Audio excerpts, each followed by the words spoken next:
여기서 2.6배 내지는 2.8배 올라간다. 이렇게 생각하면 14만 원까지도 올라갈 수 있다. 우리가 이렇게 장기적으로 생각. 장기적으로 좋게 보시네요. 네네, 장기적으로 당연히.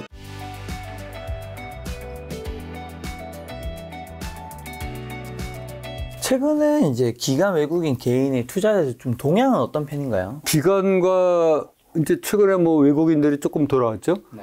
근데 제가 보기에는 외국인이나 기관이나 그 실력이 개인 투자자들이랑 뭐 그렇게 난 게 없습니다. 그래서 하루 팔고 하루 사고 뭐 이런 형태로 봐서 특히 외국 기관들은 자기네 스스로 삼치기라고 부른다 그러거든요. 삼치기란 뭐냐? 3%만 남으면 무조건 판다.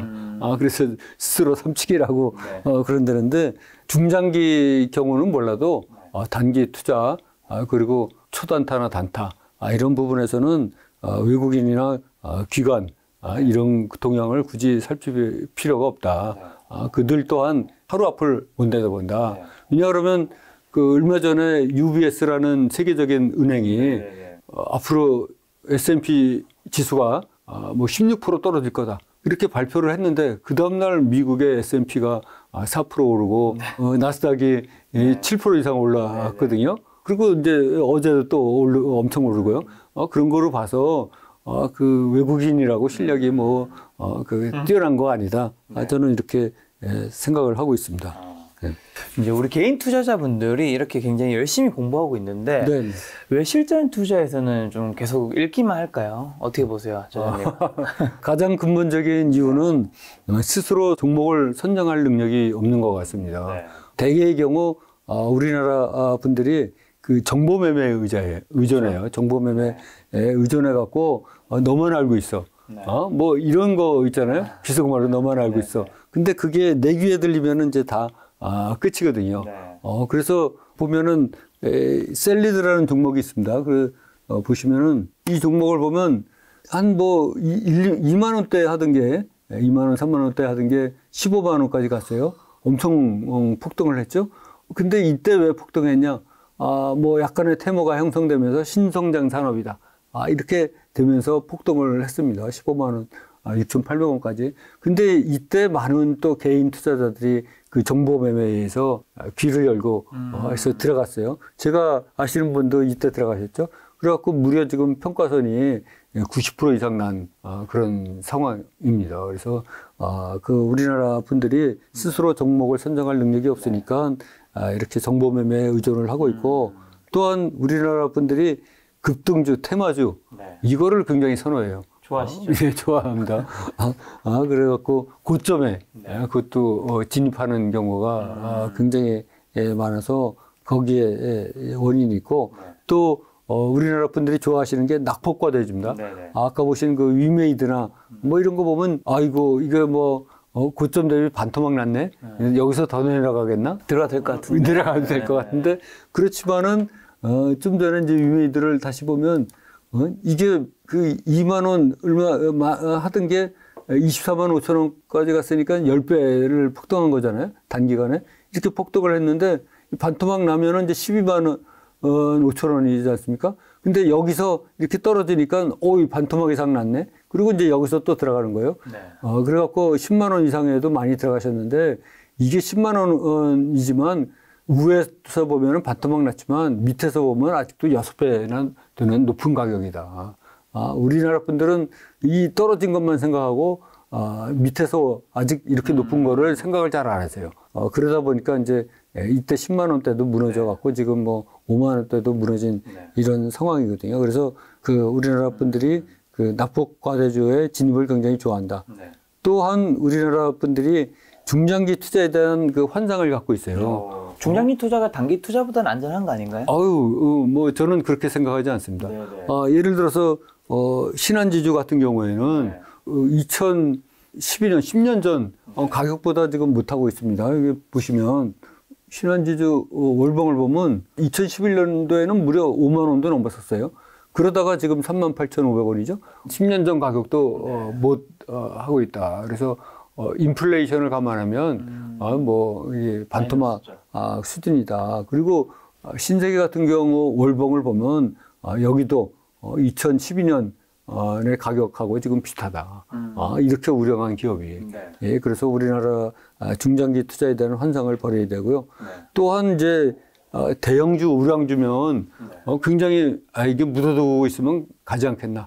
이런 생각을 많이 해요. 근데 우리에 대해 그런 생각을 우리가 이번에 카카오나 네이버 또 셀트리온을 보면서 많은 개인 투자자들이 깨달았을 것 같습니다. 그래서 제 생각에는 가장 근본적인 문제는 우리가 돈을 벌려고 주식 투자하는 거 아닙니까? 네. 돈을 벌려면 나름 공부를 해야죠. 남한테 의지하지 말고. 그리고 현실이 뭔지 명확하게 깨달아야 될 것 같다 이런 생각이 듭니다. 팔릴 주식이 아닌 좋은 주식을 선호하는 것도 손해를 보는 이유 중 하나라면서요. 네네.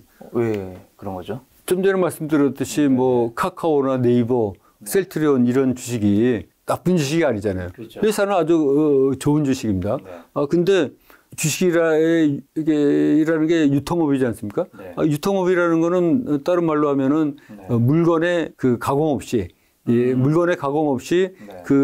내 물건을 다른 사람한테 넘기게 되는 건데 그럴 때는 이제 다른 사람이 내가 산 가격보다 높은 가격으로 사줄 때나 가능하잖아요. 예를 들어서 내가 96,000원에 삼성전자를 샀어요. 네. 근데 지금 뭐 한 6만 원대면 이거 누가 9만 원에 사줄 사람이 없을 거 아니에요. 그렇죠. 그러니까는 회사 주식이 암만 좋아도 팔릴 주식 나보다 더 높은 가격에 사줄 사람이 없으면은 환상이다, 착각이다. 그래서 나보다 더 높은 가격에 어차피 내가 삼성전자라는 주식을 샀으면 그 회사를 그 경영 정책을 바꿀 것도 아니고 제품을 바꿀 것도 아니고 그 주식 그대로 파는 건데 가공을 안 하지 않습니까?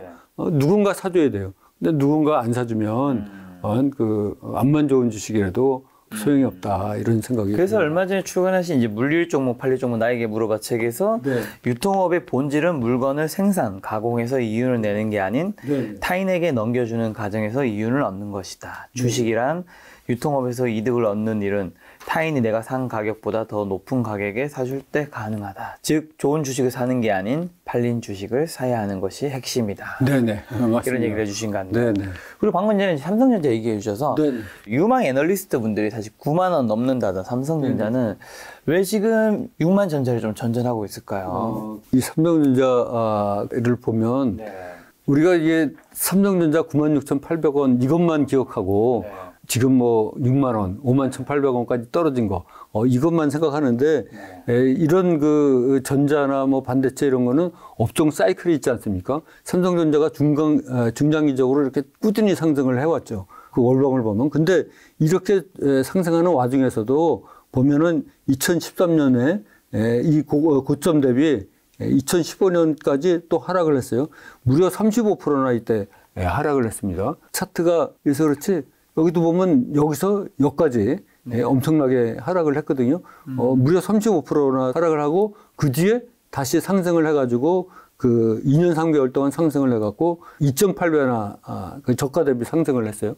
그리고 또 이때 57,550원을 2017년 11월에 기록한 후에 또다시 하락했어요. 또다시 하락해갖고 1년 2개월 동안 하락했는데 그때 2019년 1월에 36,850원까지 하락했어요. 그러면 이 하락폭이 얼마냐? 36%에 이릅니다. 그리고 다시 반등해서 올라간 게 2년 동안 올라가서 그 96,800원 찍을 때 2.6배를 상승했죠. 근데 요번에는 좀 하락폭이 깊었어요. 요번에는 최고가 대비 1년 8개월 동안 내려오면서 51,800원까지 내려왔으니까 46% 이렇게 떨어졌죠. 제가 아까도 말씀드렸지만 10년 동안 주식하면서 가장 그 긴 기간 동안의 하락장이었는데 근데 다시 삼성이 다시 방향을 틀어갖고 위로 올라간다 그러면 얼마나 올라갈 수 있냐. 그것도 우리가 한번 생각을 해봐야 되거든요. 그래서 일단 이렇게 떨어질 수도 있다는 거를 인정해야 내 마음이 편하고 이게 다시 가면은 과거의 경험상 이렇게 떨어졌다가 올라가는 경우에는 2.8배 올랐거든요. 그러면 51,800원까지 떨어졌으니까 여기서 2.6배 내지는 2.8배 그 올라간다. 이렇게 생각하면 14만 원까지도 올라갈 수 있다. 우리가 이렇게 장기적으로 생각. 장기적으로 좋게 보시네요. 네네, 장기적으로 당연히 사이클이 있는 거죠. 단지 지금 이제 눌려서 6만 원대고 장기적으로 14만 원 갈 때가 이제 언젠지는 모르지만 최소한 2, 3년 이상 걸리지 않을까. 그러면 생각을 내년 합니다. 상반기만 딱 보면요. 내년 상반기에는 제 생각에 8만 원 넘기가 그렇게 쉽지 않다 이런 그래도 생각이 8만 원까지는 올라갈 수 있다는 얘기네요. 네네. 이게 약간 거의 물의 반잔이나 이제 그 비유 있잖아요. 네네. 물의 반이나 비었네요. 네. 반이나 있네요.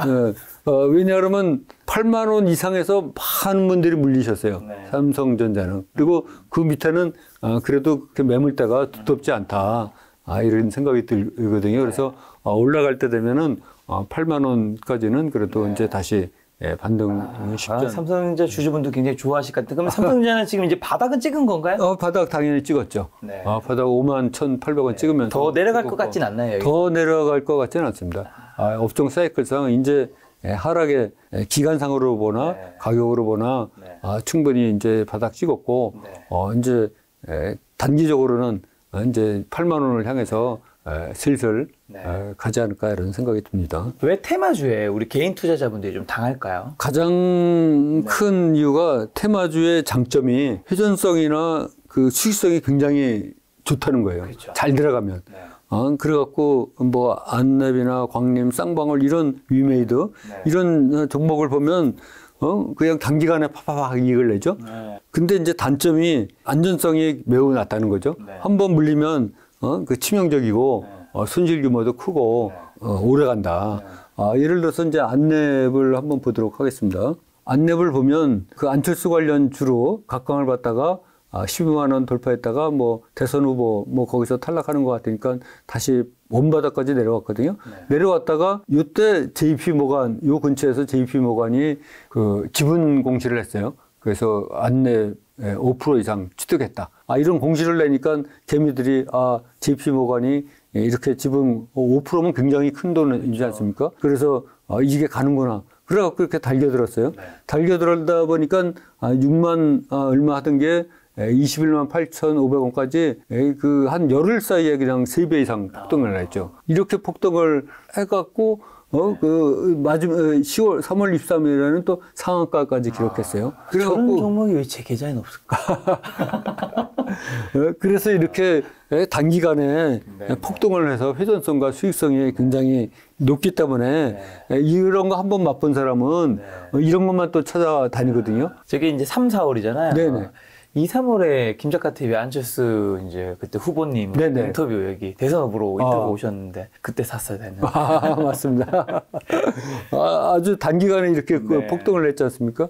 그러다가 이제 개인 투자자들이 물리는 게 JP 모건 같은 경우는 며칠 지나서 다 팔았어요, 여기서. 다 팔아갖고 뭐 수백억 이익을 냈다고 그러더라고요.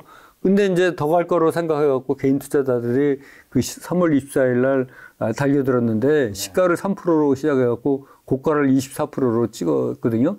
근데 장 시작하고 나자마자 9분 사이에 24%까지 올라갔다가 9분 지나서부터 폭락하기 시작했어요. 그래가지고 고가와 저가의 차이가 무려 45%입니다. 하루에. 저기 주봉도 아니고 일봉인데. 네, 일봉이에요. 하루에 45%가 차이가 나는 거죠. 천당과 지옥이 함께 있었네요. 네네. 그래서 여기서 잘못 물린 분들은 이게 가는 거죠. 그대로 가고 이 주식은 또 다시 이제 원위치로 6만 원대로 이렇게 내려오지 않았습니까? 그래서 이제 우리가 그 개인 투자자들이 이렇게 당한다. 그러면 중요한 건 이제 제가 김작가 TV에 나왔으니까 어떻게 하면 이거 안 당하겠냐? 어떻게 하면 안 당하냐? 어떻게 그게 중요하지 않습니까?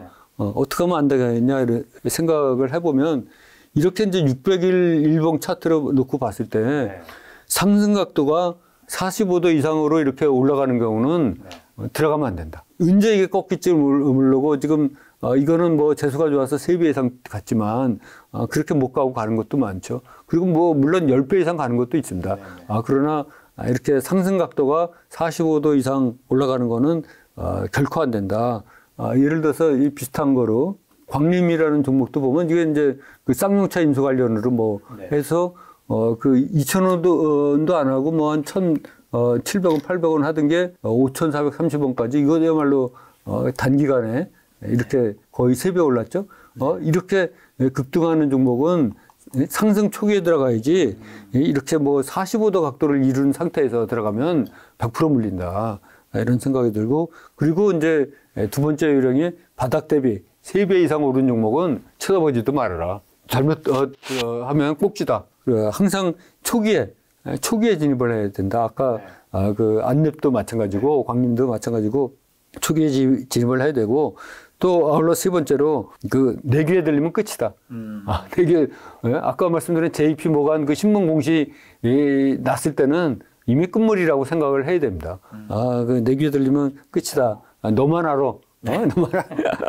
네, 그런 건 없습니다. 네, 세상에 그런 거 없고, 그 너만 알아는 절대로 없습니다. 그리고 이제 마지막으로 스스로 자기가 좋은 종목을 골라서 많은 종목들을 그 관심 종목에 넣고 있어서 보유하고 있어야 나에겐 너무 좋은 종목이 많다. 이러면서 관심 종목에 보유하고 있어야 이런 급등주 테마주에 우리가 안 들어가게 됩니다. 네. 자, 저자님은 세력을 굉장히 중요시 여기잖아요. 네, 맞습니다. 근데 그럼 세력에 당하는 게 아닌 우리가 좀 세력을 투자에 이용하는 방법이 있을까요? 예, 당연히 있죠. 제가 과거 10년 동안 이렇게 경험하면서 보면 주식시장에는 믿을 게 거의 없어요. 다, 나 말고는 다 적이고, 믿을 게 거의 없는데, 그나마 믿을 수 있는 게 세력이 넣은 아주 큰 돈. 이거는 우리가 믿을 수 있다. 주식시장에서 그 세력이 넣은 큰 돈은 우리가 보험, 내지 담보로 여기고 그거를 잘 활용해야 되겠다 이렇게 생각이 됩니다. 그래서 우리가 어떤 종목에 진입할 때는 과연 세력이 큰 돈을 넣었는지 그런 거를 꼭 확인하고 이렇게 들어가야 됩니다. 그래서 세력과 같이 진입을 해서 세력보다 먼저 나오는 그런 작전을 구사해야 되겠다 이런 생각이 듭니다. 그 세력은 형태상 바닥 대비 최소한 50 내지 100% 올려야 자기 물량을 소화하고 털 수가 있습니다. 그 정도 올려야 시장의 주목을 받으면서 단타와 초단타 개미들을 끌어모을 수가 있거든요. 그러면 이제 그때 몰린 그 단타와 초단타 개미들한테 물량을 떠넘기고 유효하게 사라질 수가 있습니다. 근데 이제 우리가 그런 점을 이용을 해가지고 세력이 털기 전에 세력이 먼저 나가기 전에 우리는 약 10% 정도의 이익만 내고 세력보다 먼저 나오는 거죠. 세력보다 먼저 나오는데 세력도 굉장히 치명적인 약점이 있어요. 치명적인 세력이기 때문에 가질 수 있는 치명적인 약점이 몇 개가 있는데 세력이 김 작가님 가장 무서워하는 게 뭔지 아세요 혹시? 먹튀요? 먹튀? 내가 판 다 만들었는데 개인 투자자들이라서 먹고 튀는 거? 그것도 이제 무서워하지만 세력이 가장 무서워하는 거는 개인 투자자하고 똑같습니다. 못 빠져나갈까봐? 네네. 그렇죠. 물릴까봐. 그렇죠. 세력은 최소한 몇십억에서 몇천억을 돈을 넣잖아요. 근데 자기가 이 원금을 회수 못하고 물리면 세력도 뭐 물려서 1년, 2년 가는 경우가 많거든요. 그러면 자기 이 자금 회전성이 떨어지고 수익성이 떨어지거든요. 그렇죠. 그래서 세력이 가장 무서워하는 게 물리는 거예요. 그래서 자기가 투자한 원금 이상으로 반드시 회수할 수 있다. 이런 그 신념, 확신이 있어야 세력이 들어옵니다. 그래야 수십억 내지 수천억을 넣지 그렇지 않고 그렇게 큰 돈을 넣을 수가 있겠어요? 그러니까 우리는 그러한 점을 잘 활용을 해서 해야 되고 세력의 약점의 또 한 가지는 세력은 종목 분산이 안 돼요. 큰 돈을 넣다 보니까 우리처럼 뭐 10개 종목 이렇게 못 들어가고 한두 종목 잘해야 그 종목밖에 못 들어갑니다. 왜냐 그러면 뭐 수백억 되는 돈을 뭐 10번씩 이렇게 조달해서 할 수 있는 거는 아니거든요. 물리적으로 불가능하죠. 그 많은 돈을 하는 게 조달하는 게 불가능해서 종목 분산이 안 되고 또 세력은 분할 매수하고 분할 매도는 가능해요. 이렇게 2, 3년 전부터 꾸준하게 물량을 매집한다 그러죠. 그렇게 해서 매집도 하고 또 부분적으로 팔기도 하지만 끝에 가서는 결국은 세력이 1,000억을 넣었으면 1,000억을 다 이렇게 회수를 해야 되거든요. 근데 1,000억을 넣은 와중에 800억은 이익이 나고 200억은 이익이 안 났다. 이렇게 계산을 못 하거든요. 우리처럼. 계좌를 분리해서 이렇게 이익 계산이 안 됩니다. 그래서 1,000억이면은 1,000억을 넣은 거 전체에 대한 그 이익을 계산해야 된다. 우리처럼 부분 이익 실현이 불가능하다. 그리고 이제 마지막으로 세력은 이제 부분 철수가 안 되죠. 부분 철수가 안 됩니다. 좀 전에 말씀드렸듯이 1,000억을 넣었는데 800억은 철수했어요. 200억은 철수 못하면 이 200억이 원금이 다 날아갈지 어떨지 모르거든요. 굉장히 불안하기 때문에 세력은 부분 철수가 안 되고 전액 철수를 원칙으로 합니다. 거기다가 이제 마지막으로 또 한 가지 더 말씀드리면 세력은 물량이 크기 때문에 이게 움직이는 게 눈에 보이죠. 보여서 우리는 그 움직이는 거를 눈으로 확인하고 주식을 사고 팔아야 되겠다 이런 생각이 듭니다. 네. 세력은 어쨌든 아무래도 자금이 클 수밖에 네네, 없잖아요. 맞습니다. 그럼 이 돈이 현재 지금 들어왔는 상황인 건지 네. 빠져나가는 상황인 건지를 아는 게 굉장히 중요하잖아요. 맞습니다. 아무래도 빠져나갔으면 내가 거기 있으면 더 주가는 더 안 좋을 수밖에 없을 테니까 네네네. 좀 어떻게 알 수 있을까요? 그거가 이제 세력이 들어왔다는 거는 네. 그 강한 장대 양봉이 네. 예, 발생했다는 거죠. 그래서 아까 이렇게 이 광림에서 보듯이 이렇게 바닥을 하다가 어느 날 갑자기 이렇게 거래량이 3,600만 주 이렇게 발생하면서 네. 19% 폭등을 한 거는 세력이 들어오지 않고는 도저히 개인들은 뭐 한옥가도 움직일 수가 없죠. 세력이 들어왔기 때문에 이렇게 그 가격이 폭등한 거죠. 하루에 뭐 19%. 또 그 다음 날은 뭐 무려 5,300만 주나 거래되면서 15% 이렇게 상승을 했습니다. 그래서 이런 거로 이제 세력이 들어왔다는 걸 알고 이 안랩도 마찬가지로 이때 JP 모간이 들어오면서 이렇게 거래량이 360만 주 또 계속 거래량이 늘어나면서 이렇게 올라가고 이런 거를 이제 확인을 해서 세력이 들어왔다. 이렇게 하는 거고요. 반대로 세력이 나간 줄은 어떻게 아냐. 세력은 나갈 때 꼭 흔적을 남겨요. 이렇게 주가를 최대한으로 끌어올려서 그 개인들한테 떠넘기고 자기는 떠나야 되기 때문에 대표적인 예가 이렇게 갭상승, 잠대 음봉을 만드는 거죠. 고점에서.